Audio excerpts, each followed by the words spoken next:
Well, it was so curious an issue for Republican Colorado Congressman Ken Buck that he looked into it and now wants to probe not only the sources of these protests, but where the money could be coming from to make them happen. Congressman, very good to have you. What are your suspicions?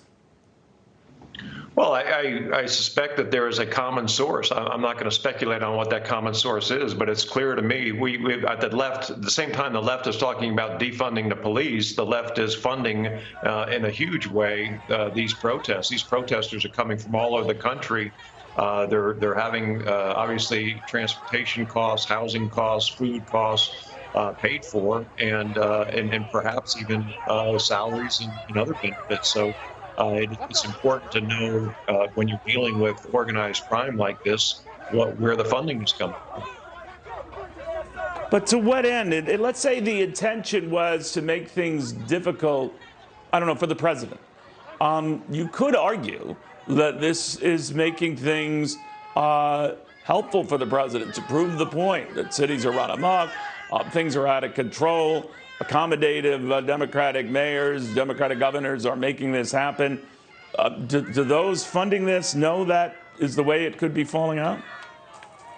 Well, if your business has been burned down, you don't really care, or at least your primary concern isn't whether this is beneficial to the president or beneficial to Vice President Biden. I think your primary concern is your business. And yes, it does matter where these funding sources are coming from. And the funders, maybe on the first day of rioting, they could say, well, I didn't know. I thought I was giving money to an organization that was involved in peaceful protests. But after months of rioting and arson and looting and criminal behavior, it's quite clear that these funders know what they're giving to, and they have been supporting this for months now. To what end? What do they get out of just total bedlam and pandemonium that stirs up this sense of like anarchy, right? Well, I think they are supporting anarchy because they want to show that, or they hope to show that the president cannot govern. And I think they're absolutely ending up with the exact opposite. It is the big city mayors that are unable to govern. The president has acted in a responsible and measured way to deal with this violence, but the folks that are funding this, I think, are going to wake up on November 4th and sadly for them, realize that these efforts have backfired. Americans are sick and tired of this violence.